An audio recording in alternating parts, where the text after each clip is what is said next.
Thank you so much for making your way up on a stormy Thursday night, and welcome to Cranfield.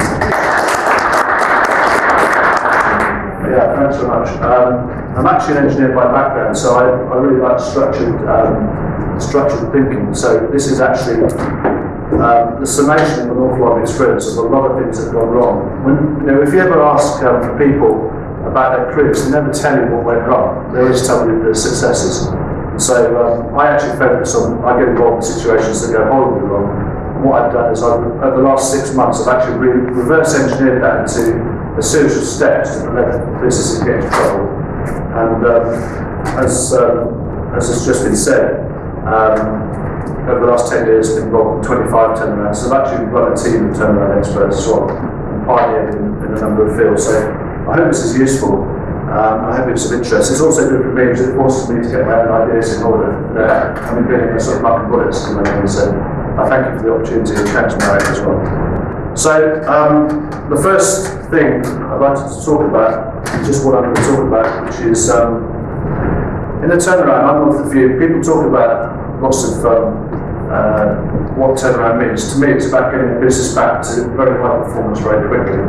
So effectively, you want to test the business working at its absolute best. And in a turnaround, you have no cash, right? So you've got to create cash along the way. So you're very financially astute and move very, very quickly. And until you've actually created cash, you haven't really got a discussion with the stakeholders because you haven't got a credible position. So you've got to get to cash quickly. So the scope I'd like to talk about is really around speed. It's also around delivering a legacy. There's no use in moving something fast unless you're going to leave a legacy, in my view.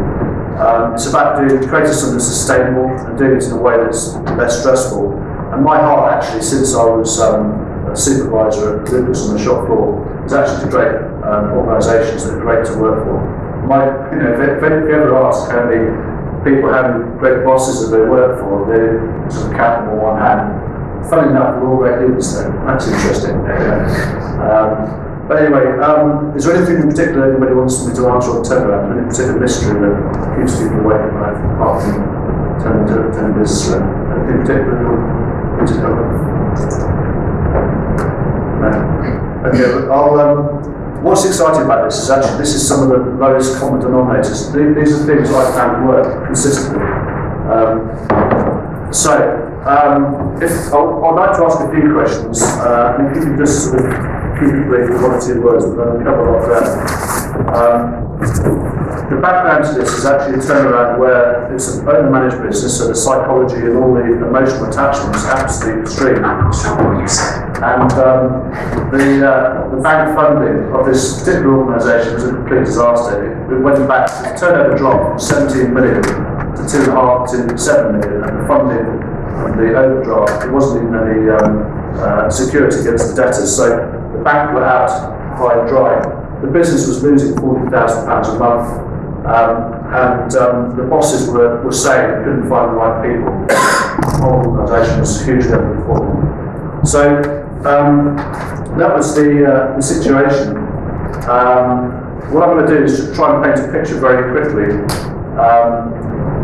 I think the other thing is also around training as well. In these situations, it's very easy to be judgmental of other people's problems. But actually, other people they just make different mistakes to ourselves. And the other thing is it sounds a bit harsh, but actually in organisations there are a lot of lies that have accumulated in organisations and a lot of stuff which I'll just shine some light on. And these only come to light when things fall to pieces. And when things fall to pieces, everything is exposed. And that only becomes clear when things fall to pieces. And that, for someone like myself, if I'm not in an organisation, I see things because I can see all the patterns that other people can't see. And it's a bit like sort of seeing round corners because you paint that type of picture. So this is actually mainly about how to prevent businesses going bust, as opposed to how to turn a business around. Okay. The other thing is actually what limits people. I believe, and I've seen this time and time again, that the capability of people is literally infinite. Right? There are various things about the way people actually manage difficult situations. I'm of the view that you need to liberate the energy in people to actually turn business around. It's not about compliance. Very often, look at the FCA regulatory situation. It creates a real big problem. In these types of situations, you need to really ramp up trust. I'll talk about trust a bit later. Also, when it comes to people, you need to take a view of their growth rather than having a fixed ability. We tend to put people in boxes, and people don't fit in boxes. The challenge is how do we get the best out of people. The other thing as well, when it comes to performance management, that bad attitude for a leader is our bad attitude, right? It's not theirs. Very often when you look at particularly these difficult situations, if you change your behaviour, you can change somebody else's behaviour. Okay, so the whole thing around performance management, in my view, is absolutely because in these situations you've got a complete bomb site, and so everybody is in trouble, everybody's underperforming. And so the route to getting that is actually changing my behaviour, and I change other people's behaviour throughout the organisation. And the bottom line is, which is quite difficult, it's actually around changing thinking. So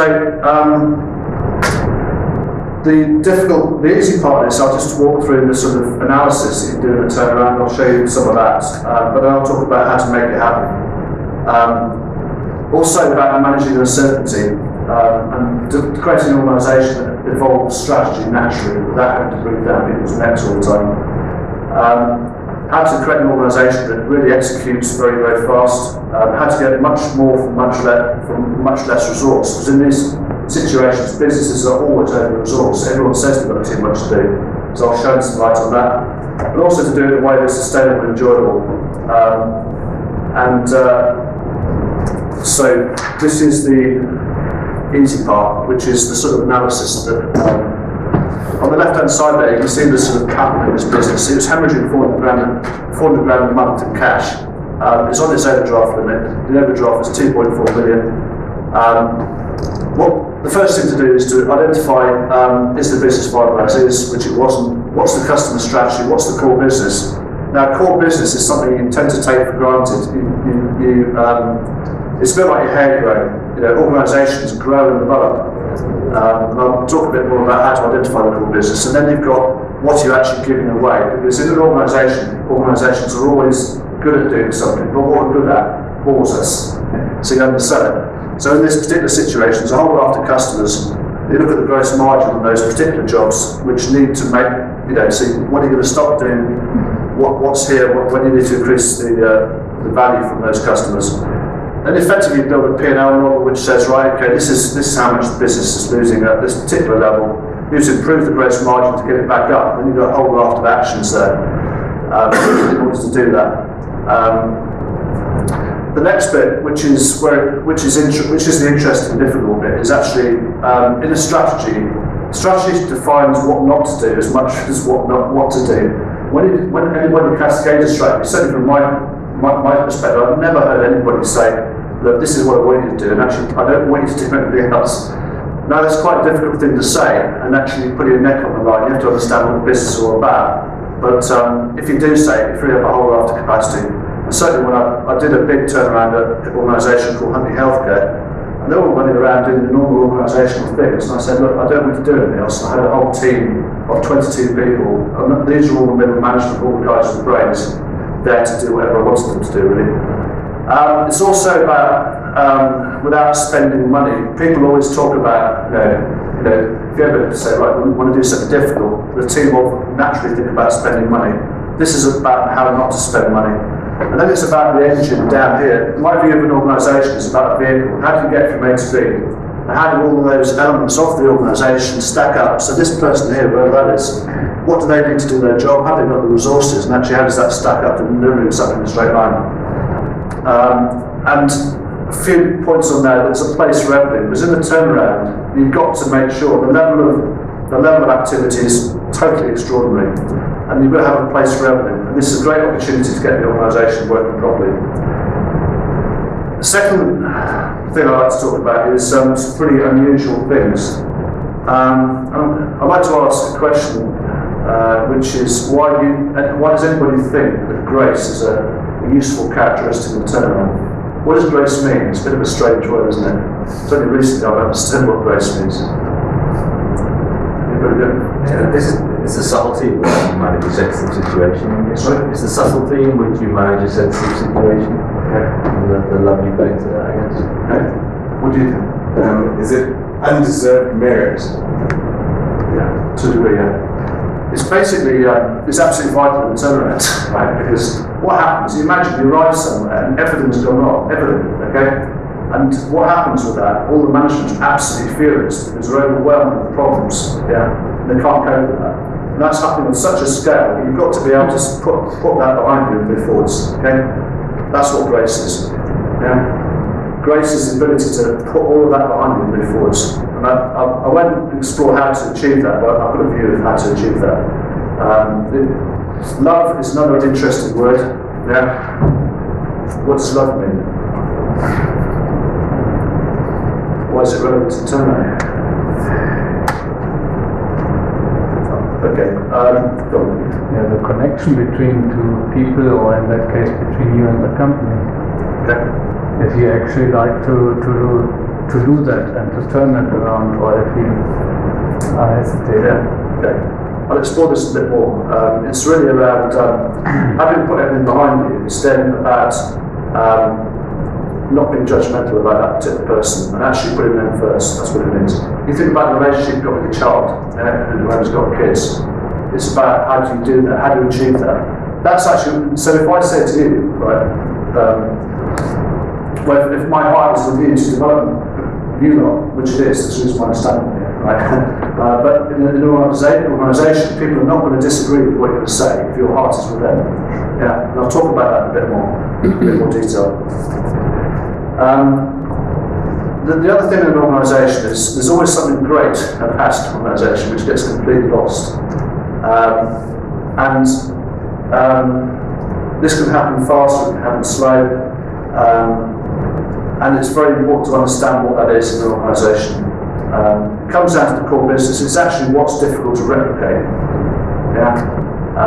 The way you discover that is if you ever ask an organisation, try this yourselves over the last 5 years, talk to me about the challenges you faced and the decisions you made.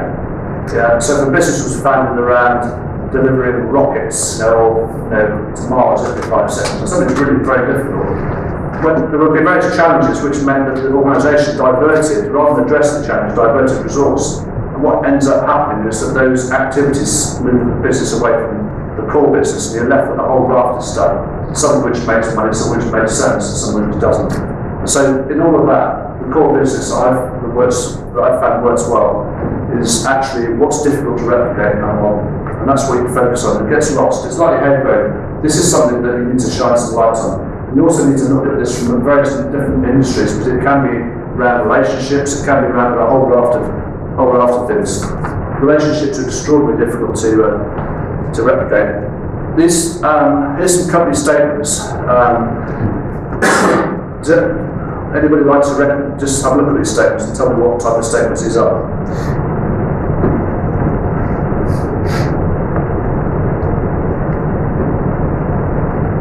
You get an idea? Yeah. Are they like excuses? Sorry? Excuses for Yeah, what? to a degree, they are a bit like excuses there. They're actually generalisations, right? And generalisations these are all different types of generalisations, all of which are problematic. So the first one was relevant to this electronics business I just talked about. They were saying they can't find the right people, okay? If a manager says that en masse, then the business isn't performing and improving themselves, well, it's not true. We provide Rolls-Royce solutions. In fact, the business that Marek, came to have a look at about 10, 12 years ago. This organisation, I took out 25% of the cost of this business and dramatically improved the service levels. We produced 4,500 votes in 30 minutes in this business. It was truly extraordinary. But they had a preoccupation with being the best, right? And the procurement guy said, I want the best, we bought the best components. I said, we don't want the best, we want components that are suitable for the job. And so that statement was lethal because it captured the whole procurement strategy. This is a retail business. This is actually what the managing director said about discounts and retail. It's absolutely right. Our customers are hooked on discounts, like they're hooked on crack cocaine. That's a different type of statement, actually. That's he's actually telling you that his worst fear. There's a bit more depth of psychology to that.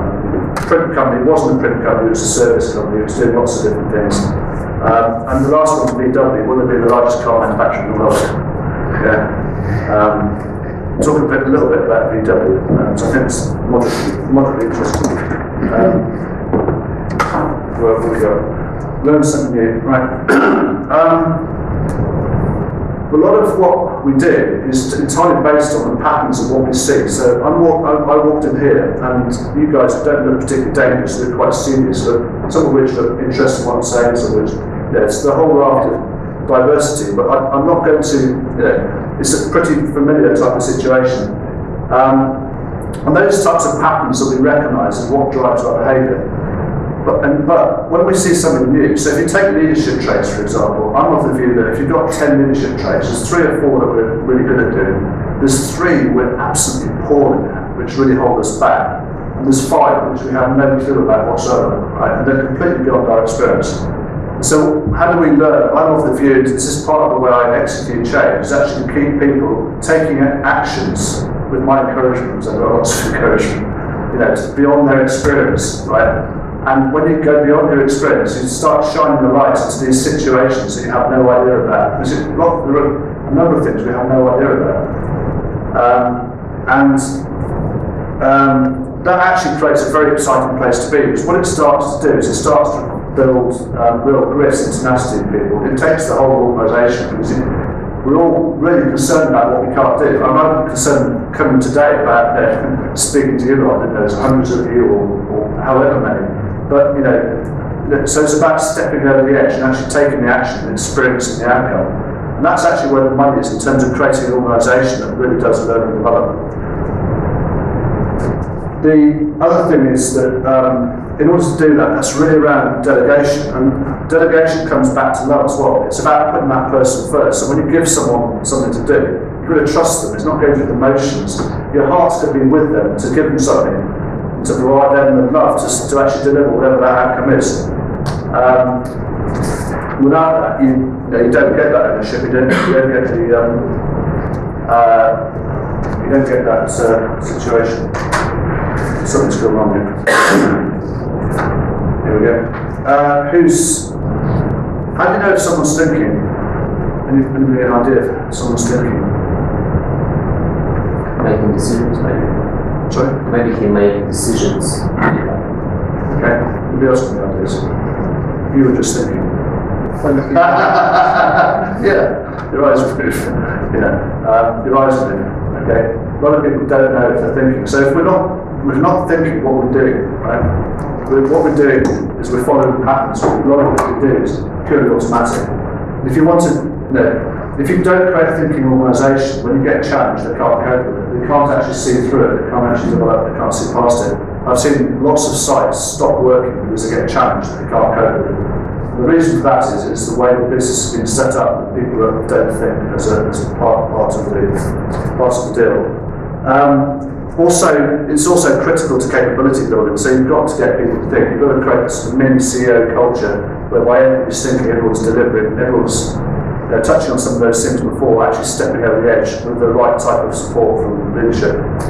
The other thing with thinking is extraordinarily difficult as well, so it's really painful, it's uncomfortable. We would normally associate discomfort with negativity, but it's not, actually it's where the money is.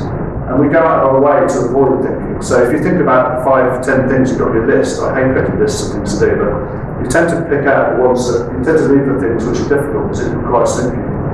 Yeah? And if you think in your day, at what point if you don't know how to do something, that's difficult, that requires thinking. We'll go off and do something else.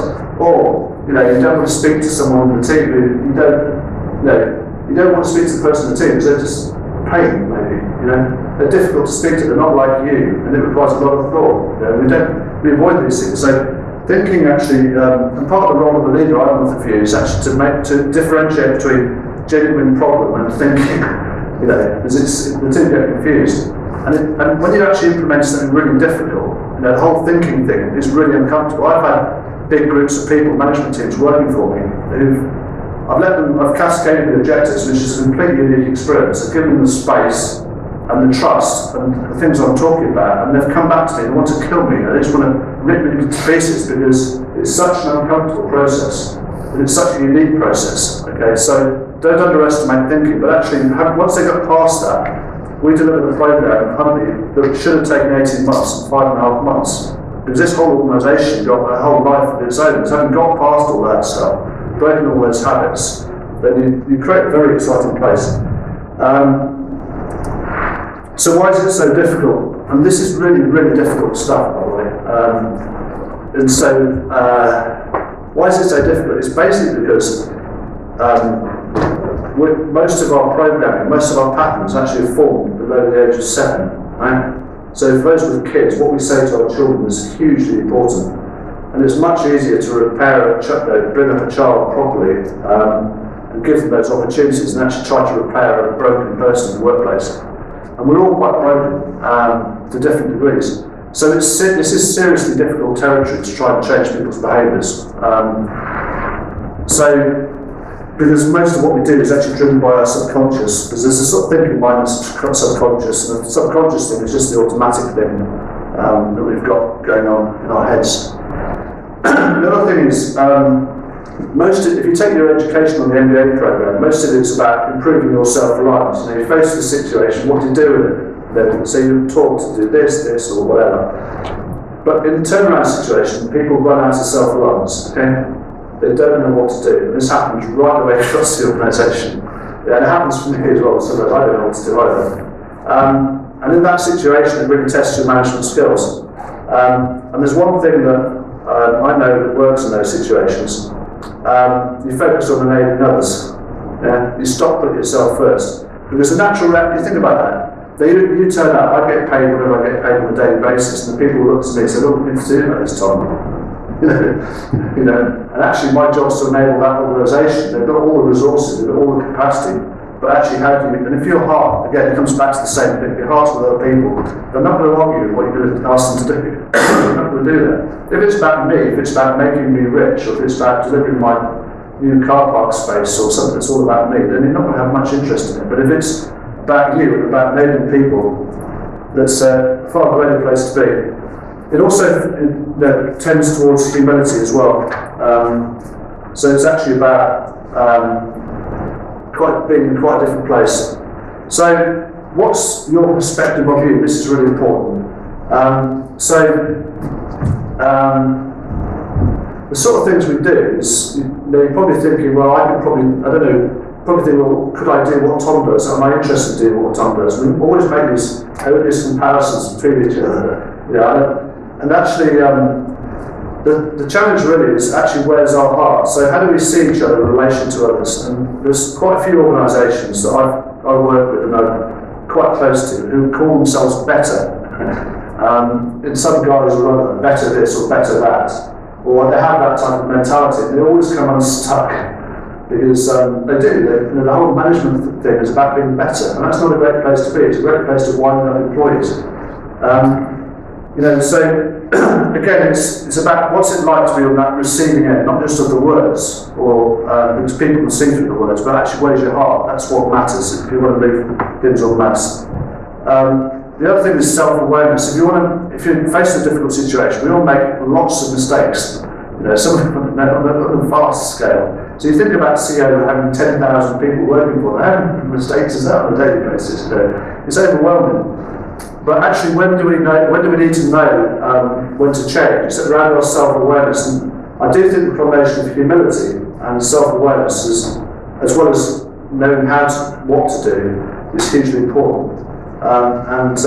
Self-awareness is a funny thing if we're preoccupied with being better than other people all the time, which is a very common place to be, which I've spent most of my career certainly in that place. So a bit about patterns. I mean, if you look at these two pictures, you'd say that guy on the left, he's probably thinking the guy's quite old, plants in the background, maybe a bit of a laid-back guy, and the bloke on the right, whatever.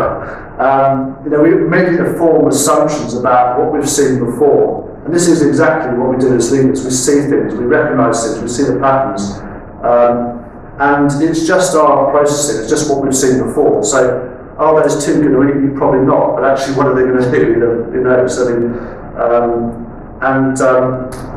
This is really where one thing I'm hugely passionate about is putting people out of sector with different patterns, different cutting edge experience, to look at a situation out of sector, because what happens, and I've found this time and time again in retail business, bringing retail people to fix a retail problem, but that they don't need retail people because they just make the problem worse, or they embed the status quo of a retail organisation. I put people in situations, very, very bright people in situations, to look at a situation who've got huge amount of breadth of experience. So the 25 companies I've been involved with the last 10 years have been absolutely every industry, from banking. I run a microfinance business. I was MD of a construction business. I'm currently chairing a aircraft leasing business, and just been working with a guy in a fruit importing business all in the last sort of couple of years. It's about challenging the template, looking at things and how to deliver value. So breaking those patterns. The other thing is, we spend a lot of time trying to be somebody else. Yeah, in organisations, there's expectations. People talk about culture, the need to serve the culture. And actually, just think about how much effort is wasted trying to be somebody else. And just the most incredible, just the most extraordinary thing. This is actually, there's a term that someone mentioned to me, which is protracted adaptation syndrome, right? Which is, I don't know about this sort of heavy psychology stuff, I'm quite pragmatic when it comes to that, but it indicates that actually we form this sort of depressive type state, a semi-vegetative state in organisations because we're not being ourselves, yeah? And then our integrity gets challenged, and when you really get a big challenge, how do you actually kickstart that? How do you put some life back into that? To get that degree of integrity back in there. Because when you start tracking difficult problems, you need to have very accurate information.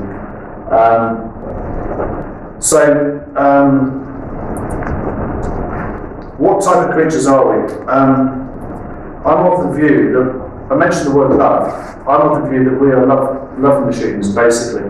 We love different types of things, right? Men preoccupied with nice-looking ladies and drinking and smoking and whatever they like to do, running around in fast cars, all that sort of thing.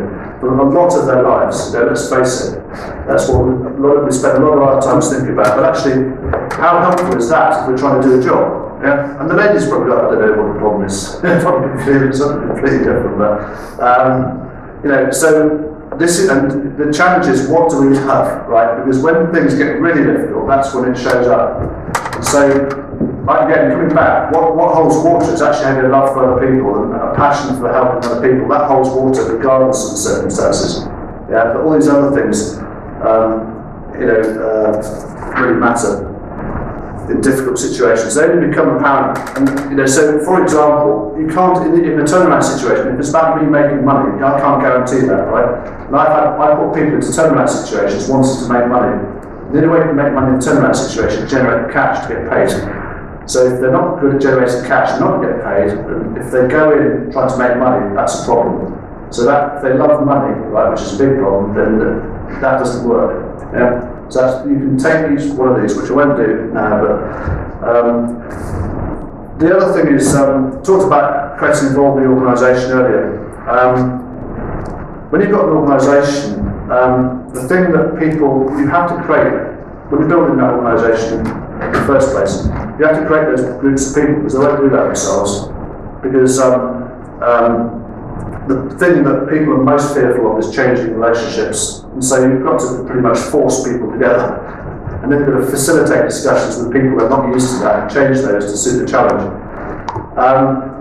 Also, to make sure when you're giving someone something to do, they've actually got the tools to do their job. It's very, very common.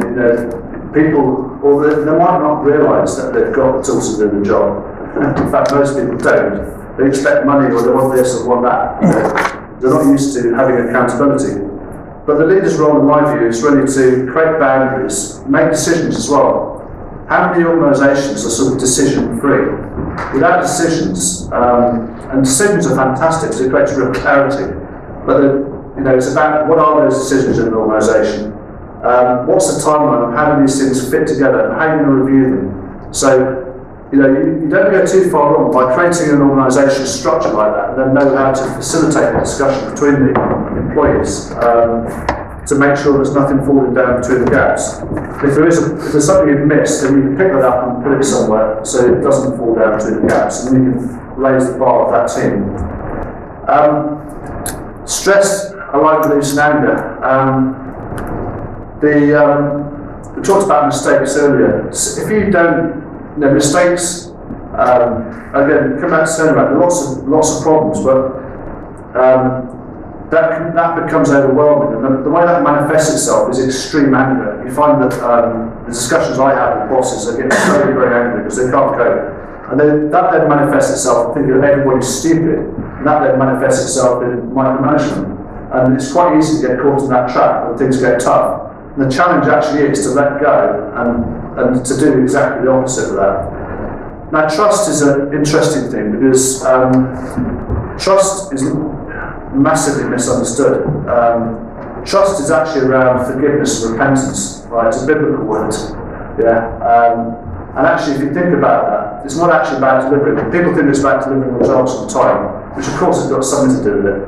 But actually, it's about how you cope with situations when they crop up. So how do you actually turn away from that and actually forgive someone? So if you don't forgive someone, you're carrying the burden of that. And if you're a leader with lots of problems, you get very angry. You can't cope with it.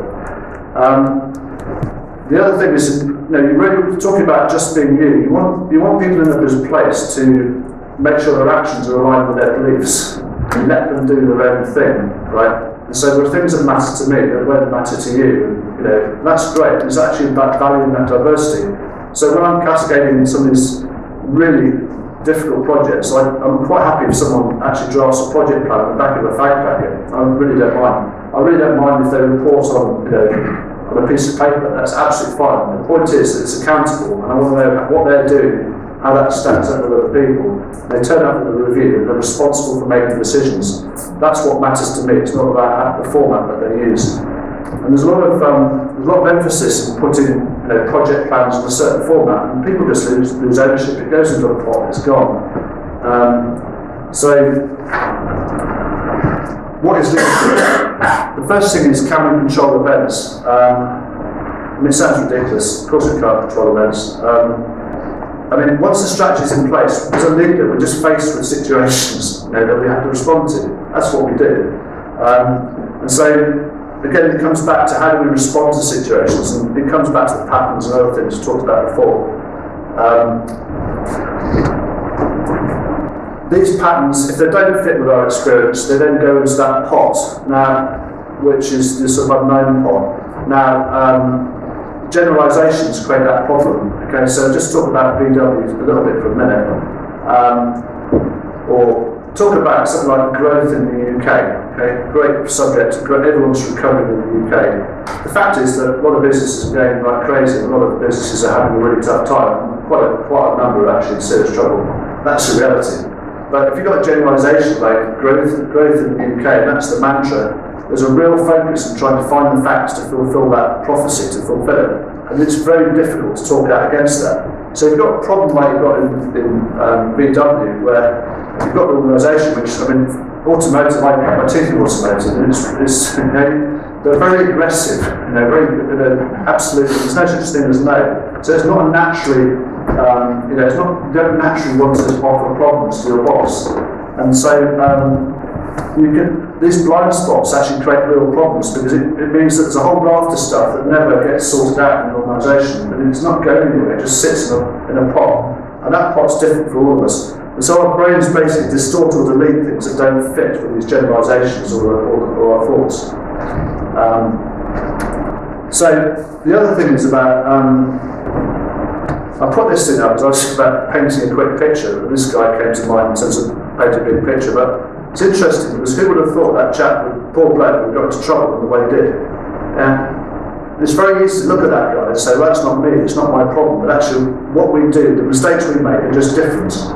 Yeah, and that's a pretty difficult situation, but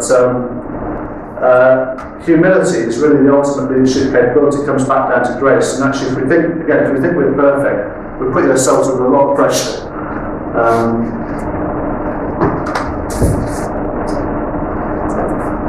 So, I mean, if you just ask yourself, how many mistakes did you make yesterday? I'm not sure I know the answer to that question either, but apart from coming here, which took me hours and end, but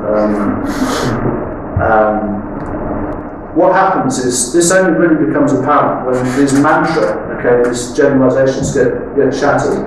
Yeah, all of these things that people are talking about in organisations, growth, and all those things that you didn't talk about, all of a sudden come to the fore, right? And all this information comes out. And this is what happens in successful businesses as well. There's a whole raft of stuff that are not discussed. The other interesting thing about VW is you would have thought that they would have their core business synchronised. If you look at VW, they talk about margins and core business. VW, on their standard products with sort of Golf, VW, Passat type products, they on average make £500 per unit. On a Skoda, they make £900 a unit. On a Porsche, they make £19,500 per unit, right? And so, interesting enough, right, they're not recovering on their core business as well. So they've taken the right off the core business. So they're leaving themselves in a situation whereby they've got, this is very common here, so it looks like a great organisation, something horrible happens, and goodness knows what goes, and you look at it, and actually it's teetering on the edge of a turnaround. And a lot of organisations like that, some elements of the business, if you look at the underlying business, what's good and what bad, there's actually a sort of semi-turnaround going on somewhere, which is covered up by a whole raft of very profitable stuff, and it just gets hidden. I think it's just really around organisations bringing these things out, making an environment whereby these things are brought to the fore, because this is what creates a high-performing business very quickly. Humility and approachability. I think we talked about that. The only thing I'd say about that is when bosses get caught in this cycle of micromanagement and not facing problems, that does taint their judgment as well, so that makes things a lot worse. Limitations of aspirations. I really do believe that there's nothing stopping any of us doing anything. It's only us, it's our thinking. How fast can you drive a car? I might drive a car very fast, so I can drive 911 on the track with two wheels. I'm quite comfortable doing that. And I'll come off occasionally, but what's actually limitations of our aspirations is us. Right? The main difference between there's something interesting about Europe and the USA. Right? The USA is quite a new economy, in relative terms, and money isn't a rude word. In Europe, there's a paradigm around making money being a rude word, because when people get money, they want to try and control other people, they like to keep it to themselves. And so there's that type of dynamic, that type of generalisation, that type of culture which can emerge, which holds limits aspirations. Another type of thing is entrepreneurs. If you ever look at someone like Richard Branson or someone like that, their aspirations are absolutely astronomical. I mean, his vision for the intergalactic thing is just extraordinary, flying people between London and Australia in 2 hours or whatever it is.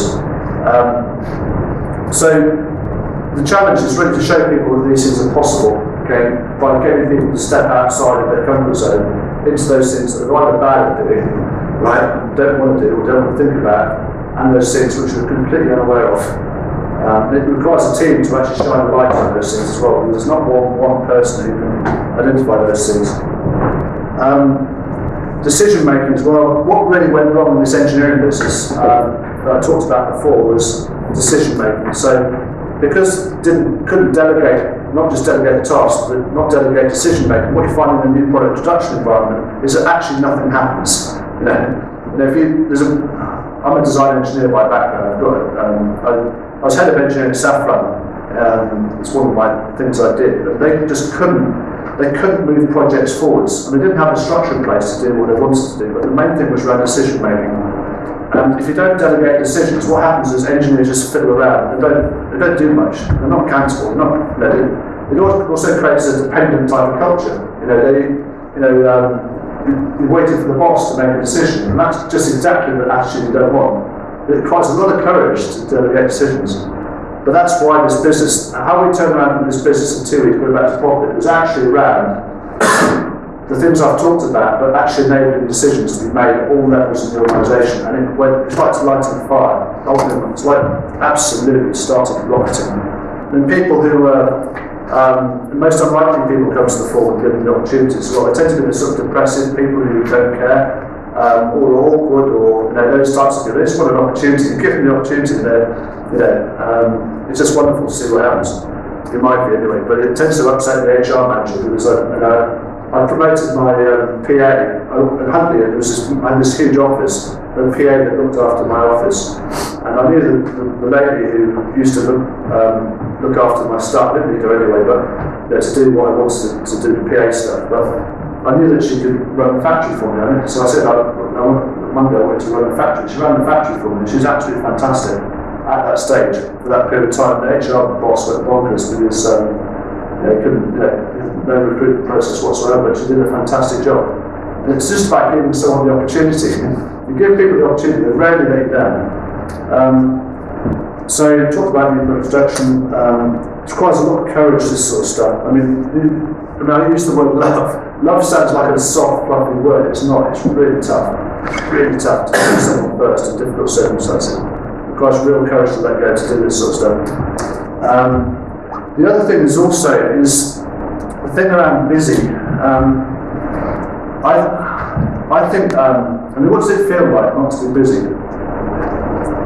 If you're not busy, what does it feel like? Relaxed. Okay. Uncomfortable. Yeah, uncomfortable. Why does it feel uncomfortable? Normally busy. I'm ready now. Yeah.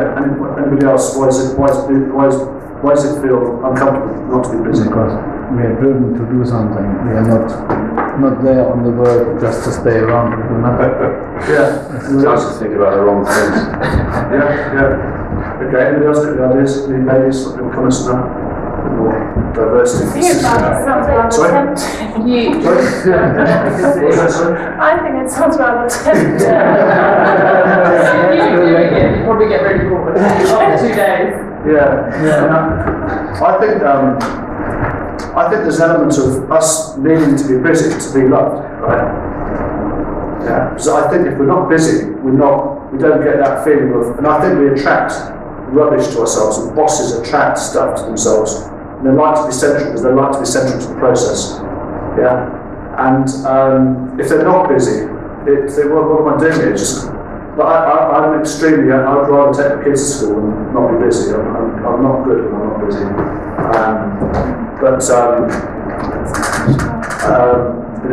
Was that true? Because quite often when people aren't busy, they tend to cause trouble. Yeah, absolutely. Yeah. And so if a superior is not busy, we kind of will meddle, or she might meddle in this everyday working lives of other people. Just let us get on with our job, go away, sort of thing. Yeah. I think busy is are we doing okay? Yeah, no, the system has just shut down. There's only two more. Busy actually is a real problem for leaders, okay? Because if leaders, I do think leaders are obsessed with being busy very often. And that's a really big problem. So it means they haven't really time for anybody else, right? And it's vitally important to make time for other people. And it's not about floating around. It's just about, again, having if a leader's purpose is to help other people, you're not available, then what do you do? What do we do? Okay. The last question, actually, the reason why I actually created I created a program, 60 steps, to try and avoid businesses getting into trouble. The last time I worked with business, I came across someone that I couldn't handle, right? And I've got quite a bizarre background, really, in terms of psychology and other things which I've studied in depth in a very practical sort of way. I came across an individual, and the question was, very often organisations try and recruit people around the boss. Yeah, but actually, when is that boss themselves? When do they need to be replaced? Because when is the boss actually the problem? And actually, a lot of that is actually around exactly the opposite of what we just talked about. So I do believe what I've shared with you is what I found works. It genuinely works in the most ridiculous situations. But exactly the opposite is actually narcissism. And I haven't really come across this until recently. And what this actually manifests itself, I mean, we talk about micromanagement as being a sort of light-hearted, as if it's acceptable. It's not. It's bullying. Okay, it's harassment. If you're constantly breathing down somebody's neck, okay, you know, micromanaging what someone's doing, it's bullying. Yeah, it's not acceptable. It might be the norm. Yeah, but it's actually, how does it feel? And this is why I talk about this protracted whatever syndrome. It's, you know, over a period of time, this turns into, you know, exactly the sort of employee you don't want to be. The warning signs of these types of people are when they go out of their way not to offer information. They can be CEOs, very often CEOs. They very often control cash as well. They don't provide any visibility on the financials. It's really very destructive, but quite common. That's what I would say. Well, we're nearly there anyway. We'll come back up again because there's time left behind. Is that okay? Broken the balls. Yeah. The last thing, just to try and summarise what I've just been talking about. What I've been trying to describe to you, the elements of an organisation that works extremely fast, right? Extremely fast. It's about launching products early. Yeah. In an engineering businesses are about launching. If you can launch products early, you can generate lots of money. You can generate lots of cash.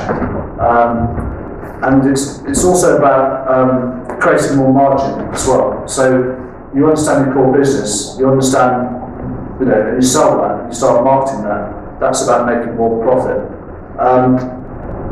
So the sort of headlines of the things I've just talked about are humility, and it's hugely important that we accept that we make mistakes, right? Because if we don't, what sort of pressure we put ourselves under? The other thing is, if we don't accept that, then who's going to tell us about their mistakes? You know, the people are not going to tell you about difficult things. Talked about building trust, which is around repentance and forgiveness. It's nothing to do with. So it's okay to make mistakes. We'll make mistakes. It's also about humility. It's about putting people first, right? And that's about extreme speed. So if I want to get you guys or in another team, I don't particularly want to get you guys to do anything you don't want to do, but if I want to get other people to do things, if I ask with you, then you're not going to refuse what I'm saying. Yeah. And that's how I very often get up in front of people I've never met before and say, look, say a variety of things, but in terms of cascading strategy, they do tend to just get on and do it, because my heart's with them. You can't fake that, by the way, either. Yeah. In terms of ways of working, it's also hugely beneficial not to interrupt people. If you ever tried to do that in a meeting, if you ever tried to do that, actually to let people finish talking without interruption, have you seen what effect that has? Have you tried that? No? Has anybody tried that? Yeah. I've done it both going wrong and going right. Yeah, I'm the worst person for jumping in, but it's absolutely extraordinary, right? It changes. Do one thing, right? Do that, try that. The respect that gives that individual is a unique experience, right? And it's part of this mini CEO thing. And it's just extraordinary what happens there. The other thing is, in terms of, you see, when there are difficult situations with people, right, it's always down to the leader, right? It's never down to the person. It's down to the organisation. I personally believe that organisations create failure in people. I very rarely come across people who have fundamentally tried to mess something up. I've come across some very strange individuals who have had to fight. Yeah, there was one guy at Happy Healthcare who was a nightclub bouncer, right? And I needed to get things done. I had to knock walls down. I had to get maintenance people to do things I wanted to do. And it wasn't very sophisticated. And I said to Terry, you're going to get two of these guys, maintenance guys, and bring them up here on this wall knocking down. And he was good at doing that. But you had a fine night, to get things going. But we had to fire him because, he was just, poor chap was, he couldn't do much else apart from that. But he's very, very rare. I can't really think of anybody else. And so, actually, when it comes to someone having a bad attitude, right, it's down to us. If I'm going to change your attitude, if it's a place with some really awful behaviour, it's down to me to change. I can change your behaviour by changing what I do, by doing some of the things I've talked about as well. Talk about recognising general statements, hugely important. They are absolutely lethal, and they create all kinds of problems in organisations. They create organisations that get stuck in a rut. They create situations whereby the facts are forced to fit those generalisations, and you get a VW type problem. And these types of problems happen a lot in very successful businesses and waste a lot of money. Let people create their own plans in whatever format they like, and don't meddle at all. There's a challenge with knowing how to interact, which, there's a lot of things actually supporting stuff here, actually, I won't go through, but recognise and value thinking. Talked a bit about thinking. If we're not thinking, what on earth are we doing? I have seen quite a number of sites that have been set up by very autocratic people saying, right, we're going to move a facility from one place to another. You sit at that bench and you do this, right? And what happens is when you get a challenge, that person just doesn't know what to do. It's just shocking to see what goes on. And it's quite easy to fix by doing some of the things I've talked about in terms of getting the thing back on the road and developing accountability. But you can do a huge amount of damage by not giving people space. And the last thing is really about being, or nearly the last thing, it's about being obsessed with being busy. It just simply means you haven't really time for anybody else. And if we are a leader, we should, in my view, be making time. We should be acknowledging people. We should be supporting people. We should, people need help. We should have time to help them. Otherwise, what on earth are we doing? And also, if everybody else isn't busy, then and actually the answer to not being busy is to delegate, really. And as I say, nearly every one of these situations, when you actually cascade a strategy, you say, right, this is what I want you to do, but I don't want you to do anything else. And that frees up a lot of time. And it's a really tough call to do that. You have to be brave, you have to try and get it right. You did make mistakes, as I said before, but if you do that, it creates a huge amount of free time, because you're taking out a lot of waste, because all of this activity around micromanagement, the unnecessary interaction, people having ad hoc meetings, and making decisions out of meetings. If you cut out all of that stuff, you've got loads of time. And organisations have always got too many people. It's a very unpopular thing to say, but I've found it always got too many people. Always.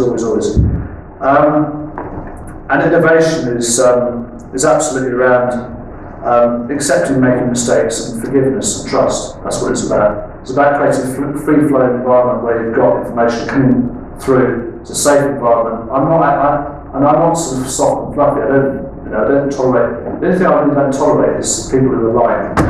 And so actually, there's an extraordinary amount of lying that goes on in an organisation when you first try. So there's, but actually, my heart's to enable other people.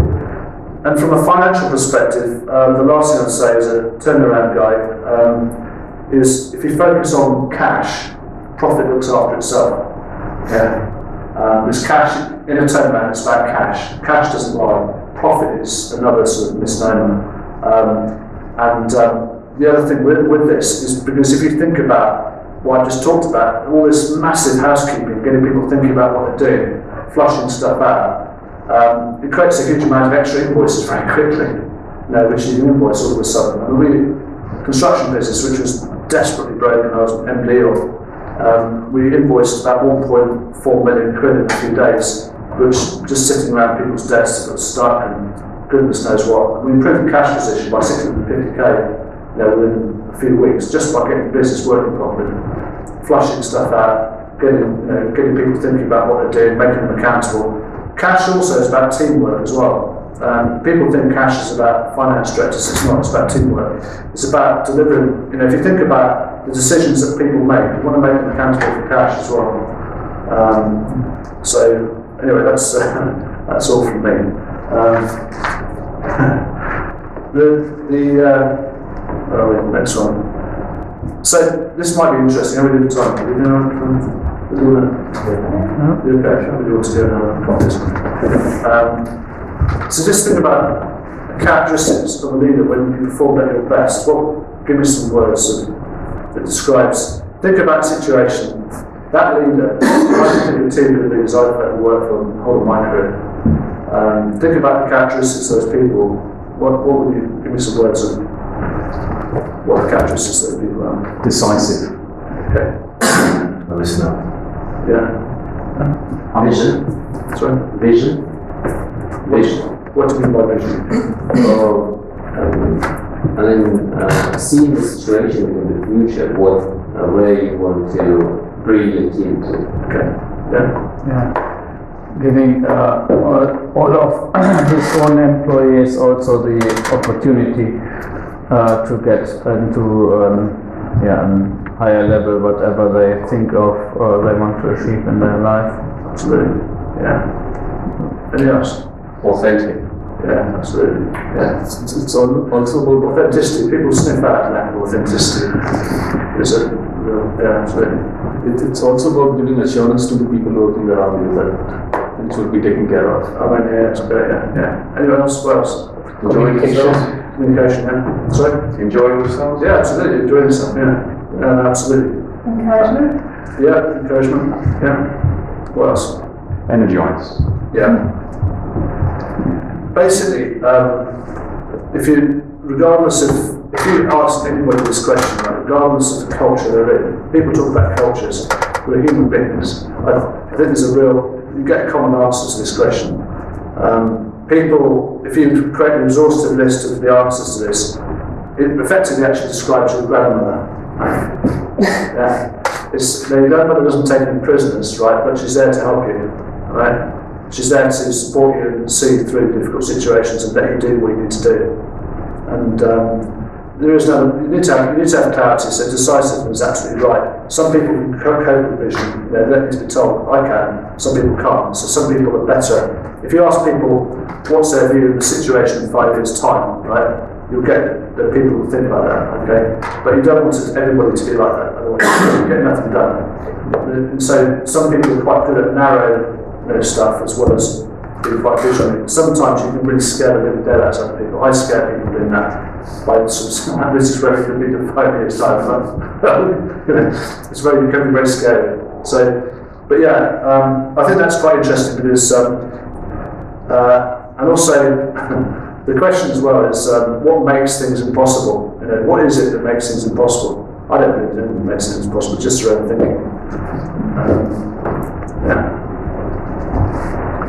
So that's my contact details. I'll be interested in your feedback one way or the other. And so that's my email address there. So if anybody would like to send me an email with their thoughts on anything I've said, I'd be very grateful. Or if anything said resonates. I have actually developed a program to develop these things, right? And it's about, I talked about these things which we're completely unaware of. It's about raising these things we're not aware of.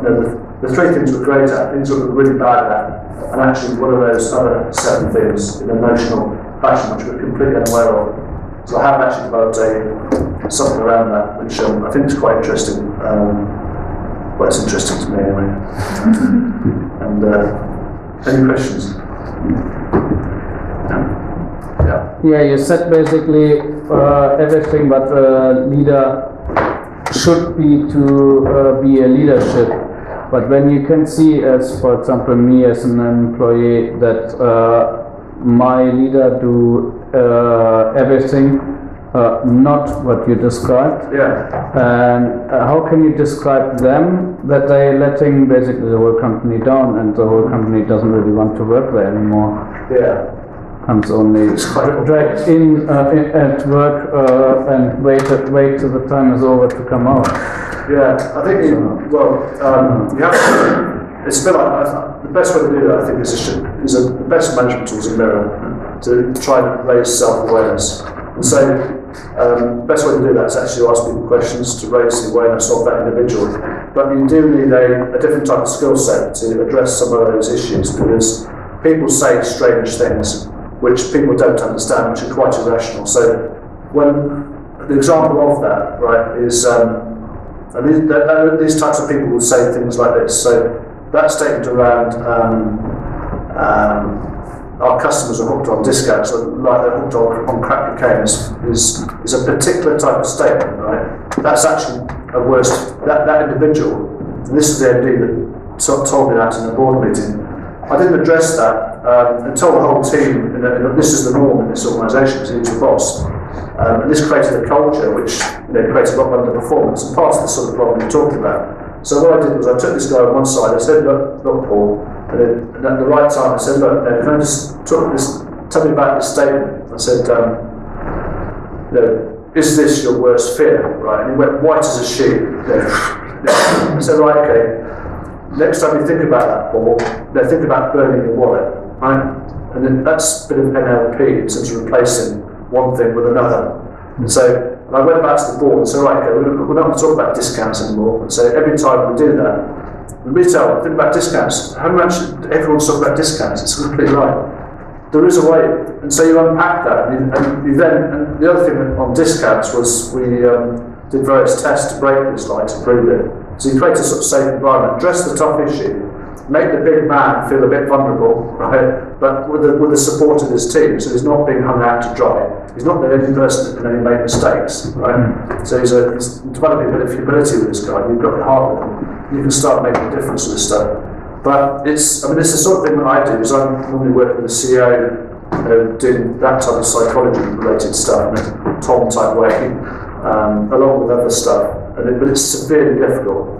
That's why this thing that I've developed actually goes some way to raise the awareness in people of those things, because those are blind spots, right? And there's some things in that individual who's seriously bad at doing, you're completely unaware of, right?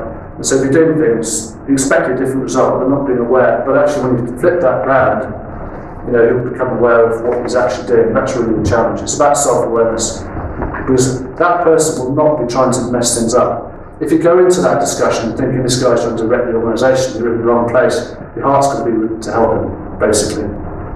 It's about some of these things, and there's an expectation of leaders not to make mistakes and to be right and all that sort of stuff, and it's deadly. It's absolutely deadly. It's utterly unachievable, and it creates that type of problem. Does that help? It's not easy. You should think about it. Yeah, it has to be very specific.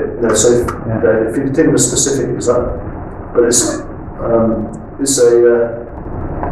you want to really change the behaviour of a lot of people around that individual en masse, as well as having a direct line with them. It's very difficult. I think in these situations you need to have somebody like myself who's not associated with politics, because if you're an employee, you're setting this up, you're in for a seriously difficult discussion. Okay, and I work with people who break down in tears, and when you get to the money, that's what happens. You reach a moment is seriously uncomfortable, and if you're an employee, on your bike, your car could be marked. So I think you do need to have a sort of a catalyst. I like to use the word catalyst support. That's why Icebreaker is a paradox. It's about breaking the ice but in a safe environment. It's not about me, it's about trying to do something to help those types of situations. Anything else? Yeah. What are the risks of your approach? Yeah. I think getting people to think is the best possible way to de-risk anything. And create an environment whereby people are thinking, it's utopia. You can create utopia quite quickly, right? What is seriously risky is if you come into an environment where there's all that shame, all that difficulty, not for grace, what happens is you think everyone's an idiot, to be quite honest, right? And you go in, with that attitude, and you create absolute. VCs do this, and I work for venture capitalists, and they acquire businesses. They have this I'm better. They have no perspective of. They're very financial, no perspective of people, and they make decisions. And very often, what happens is you find, a managing director who's just become a managing director. Maybe he's owning a business, or just finds himself there, and he's not the right person to be in that role. And so it's very easy to humiliate someone and fire them, which is. I get involved in these sorts of discussions with VCs, and people sort of crosses against their names, and it's wrong. And actually, all you need to do with those people who are in the wrong roles is say, look, what do you enjoy in what you do, and what do you enjoy? And they very often say, well, I can't stand the financial side of it. You can't have a managing director who's doesn't understand the finances. So okay, well, you just described the commercial director's role. It's easy to say that, so do that. Okay, it's not good, but. You go in, and it's when you arrive in a situation, you need massive amount of accurate information. Okay, so the biggest risk is not having the right information. and making decisions based on really flawed stuff. And I see that happen a lot. I see people buy businesses which are ridiculous because they don't have an accurate view of what the business is all about. They miss the core business. They don't communicate with staff. They don't make any time for staff. They have no interest in the staff whatsoever. And these people walking around in suits, it's just you create a huge amount of roadblocks. And actually some of those things are very difficult to recover from. Sometimes those things can never change. And I've known sites running for 10 years, right, with that set up with that sort of attitude, who haven't changed at all. So I think the biggest risk is not having people thinking. And the second biggest risk is then not being able to take it to the next stage. Because you can't stay still. Once you actually set off on this journey and you start getting this right, it creates a whole raft of stuff, and it changes your role completely. So you have to be there to support all kinds of situations that you never used to face before. It's almost like trying to catch up with these guys who trying to really start delivering. So I think thinking is the thing that is a big lack of thought is a real danger, and lack of accurate information because of the roadblocks that people create. And subconsciously, we're the best world in the world, but they create a lot of problems just by going in thinking they're better than somebody else.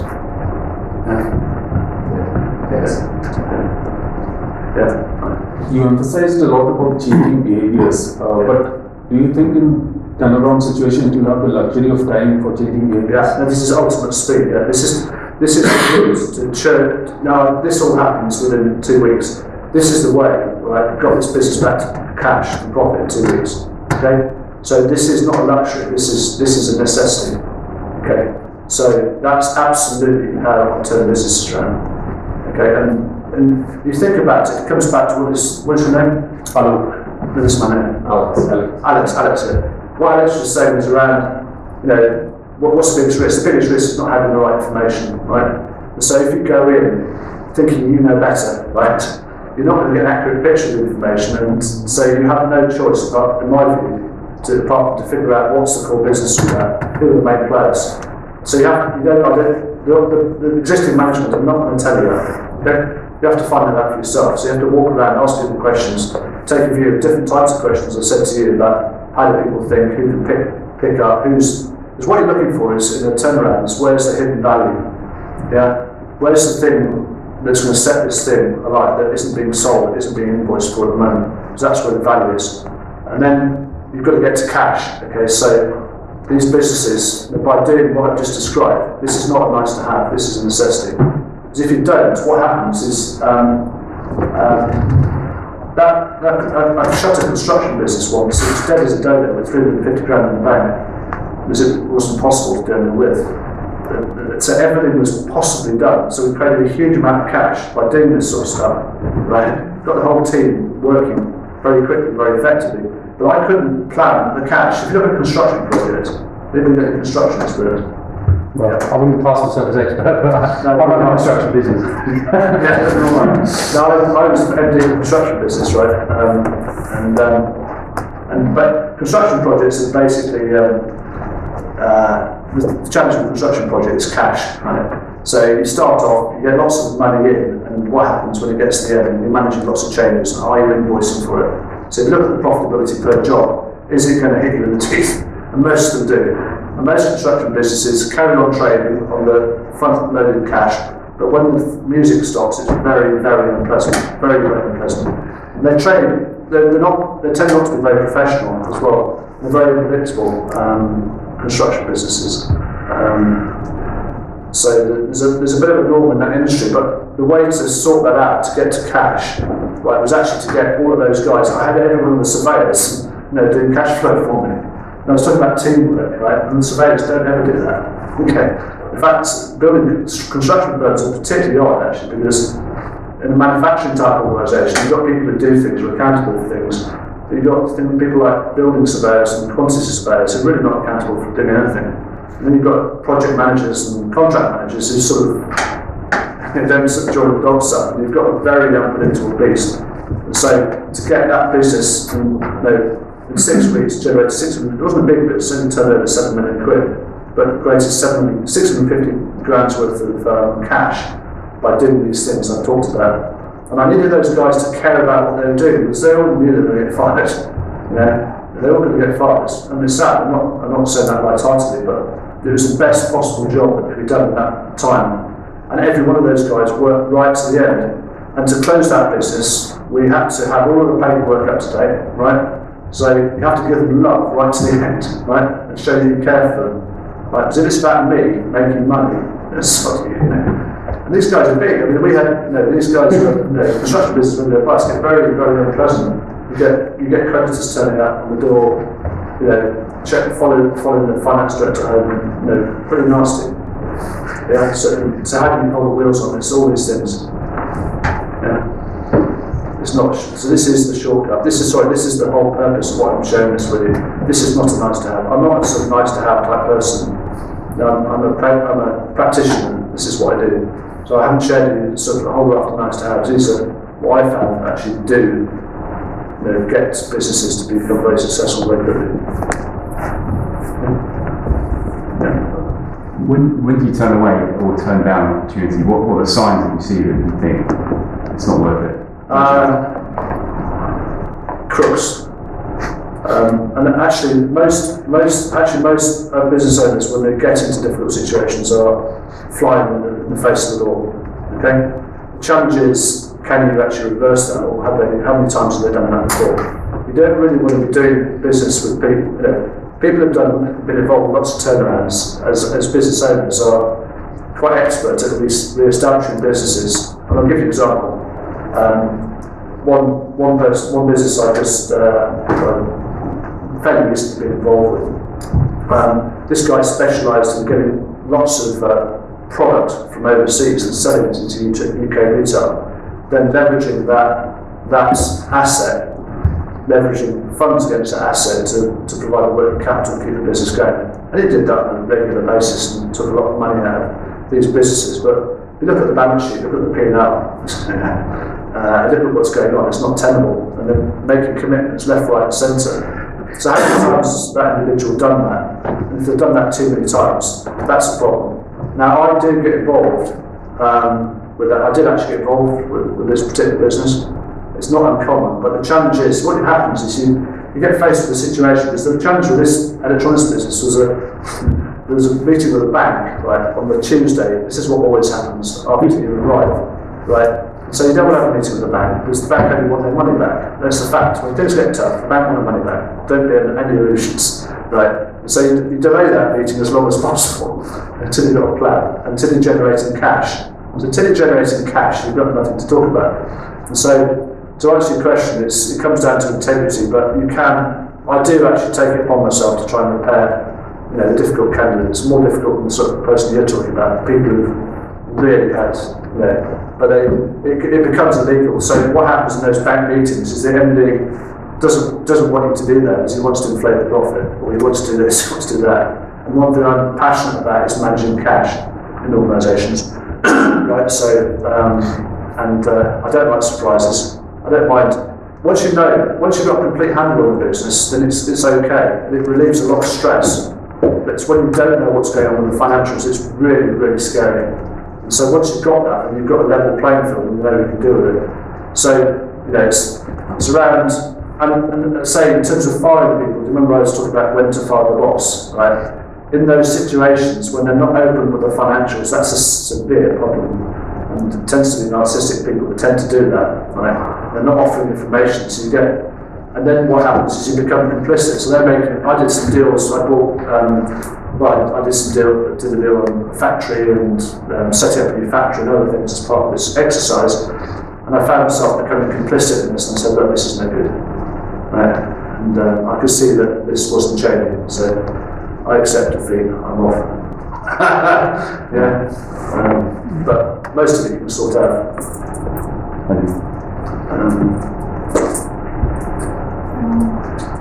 I was just interested that part of the leadership trait, style, characteristic you described is one that's quite compassionate. You talk about humility, love and grace and those things.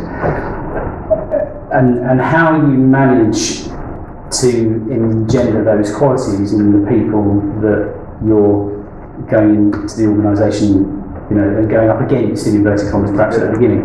Yeah. Particularly in the context that I've been through the growth program. One of the things that they talk about, the business growth program, and one of the things that they talk about there is that you can teach skills, but you can't teach attitude. And I wonder how those two things sit early on, and how you do that in a very fast time scale. It's very difficult to be, to make general statements about it. It's quite specific. You tend to have a very controlling boss who's generally, the problem always starts with the boss, right? Always. So there's a problem in an organisation. Actually, my heart tends to be with the employees to try and save them from the mess they find themselves in Cranfield. And the general statements come from the boss, right? So all of these things emanate from the boss and/or a very small number of people who influence the organisation. So, there was a very large retailer I got involved in, which the turnover dropped from 450 million to 160 million, right, in the space of about 6 months. And this business was under extreme pressure. I mean, this is extraordinary. Working capital was like sort of deluge of bills you couldn't pay, just insurmountable. And the boss of this business was hugely aggressive. Really, but he had quite a good heart. But actually, the way you develop rapport with someone like that is actually to a degree match that and join his club, right? Which is, so he's been quite bold in what he's saying. Actually, if you match that, then actually you can take the wind out of the sails. So, but you've got to get the boss on board. You've got to get the structure in place. You've got to start delivering, right? So, come back to your point. Okay, how do I do this? This is not nice to have. This is a necessity, right? And so, and this actually delivers results very quickly, right? And so, by developing by having a heart for other people, you develop relationships with people, right? And particularly if you accept the fact you're not always right, that helps quite a lot, in terms of disseminating situations. So, and actually you need to basically live it. I'm quite fortunate because I do take responsibility. I chair businesses, I MD businesses, right? So I'm not some sort of bystander, right? I'm accountable. I do what I say on time, where I can. But it's about delivering results. It's about developing rapport. It's about a whole raft of things. But it's mainly around relationships. It's mainly around recognising that most people are not bad, right? And having a heart for those people and giving them grace, right? If you don't give people grace, you just create. You can feel it yourself, a bit of anger building up, and you then break. You get caught in this micromanagement thing, and you lose trust, and people start underperforming, and that's just the way things. And that's pretty common in most organisations. And so I spend my time breaking those cycles and making people aware. And I will sit, I know that this business here actually having developed a relationship very quickly with the boss, I'd sit down with the rest of the team, and so the boss would do his normal micromanagement bit, and I'd say, well, procurement director, how do you feel about that? And give him some feedback, but it's a safe environment. And he's not going to start yelling at me, because I'm there to help him, right? So I play a sort of it was like a performance coach, yeah, lots of different hats. So, but and I don't mind, but also my heart, and I cascade things. So everyone's accountable. They can already feel the tempo rising, and the boss can feel the weight coming off his shoulders. Oh, this isn't too bad. I'm quite sure what's going on. And that's the problem. Sometimes people, we're working with people, don't talk about people don't know what's going on. Yeah, these things we're not aware of. And I put myself in this category as well. It takes a team of people to create a complete picture of the situation. And the danger is we surround ourselves with people like ourselves to create certainty, which makes the view of the situation much narrower. So my heart, and I've learned, even when I was working with a business with married 10 years ago, whatever that was, I mean, a very, very successful business, but it's I got the approach to that business completely wrong. We delivered some great results, but it was far harder than it needed to be. So this is about actually how, and in automotive I can drive stuff through, but I just found by doing this it's just so much easier. You don't leave a trail of devastation behind you. Yeah, you create a business that actually stands on 2 feet. For me, this business, I'll tell you, this electronics business, what happened? was I didn't turn around, put the business back to profit in 2 weeks. The owners thought, well, this guy can clear off now, right? And that business, right, continued trading without my support for 12 months. Yeah, with no support from me whatsoever. I was going to invest in that business, but these guys, they wanted to have meetings with the bank manager that I wasn't happy with. Yeah, that's what happened. But that business continued for 12 months, and I was only working there for 2 weeks and I got it back to profit. Yeah. So I'm not blaming my truck, I'm trying to share with you what works. Yeah. This is what I found works on use of legacy. And if you get it wrong, and it's something else as well, simple thing like, if you misread the situation, in the turnaround, people want clarity, right? So you can drive that. We didn't okay time. No, please finish. Okay. In the turnaround situation, people want clarity, okay? And you can get away with. You have to be right. You have to you have to make the right decisions. But you can get away with making decisions and be very clear with people, okay? But when you do that, you need to make it clear that you're going to use a different decision-making process, consult and decide. So you can go around and talk to everybody and you'll make a decision. If you don't say that, what happens is it's a consensual organisation. You never recover. And that was the problem I had when I worked with that business there. I came from an environment, I hadn't come across a very, very high-performing business, which was quite complacent in many ways. Right? And I adopted the wrong type of approach. I didn't make it clear what I was going to do in terms of consult and decide. And I broke all their rules in terms of the way they operate, which was very consensual. Very consensual, right? If you're going to break the rules, you need to let people know, otherwise you undermine your trust. And I sort about these barriers. But that business was hugely successful, and it went on to win another award in 2007 after winning the award in 2002, whatever it was. Yeah. So. How did you get into it? Sorry? How did you get into what you're doing? I don't know, I think that's people attract what they deserve, don't they?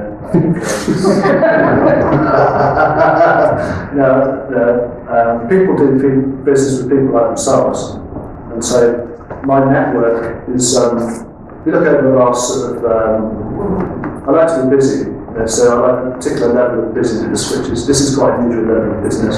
So how do you find that type of work? It's in these types of situations. There's either a large corporate environment, so my network is sort of migrating towards venture capitalists, turnaround venture capitalists, and sort of large corporate change stuff. Where there's really an ambition to do something different. Quite often there's not an ambition to do something different. I'm not really interested in nothing.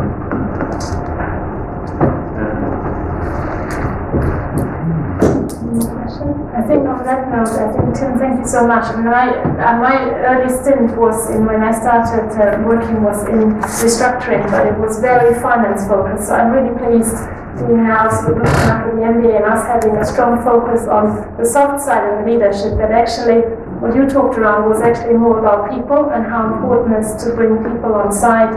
I think getting the best out of people in terms of making the situation a success. And I think your track record is pretty impeccable, really, in such a short time to turn around so many businesses. So thank you for sharing that with us and coming all the way to Cranfield.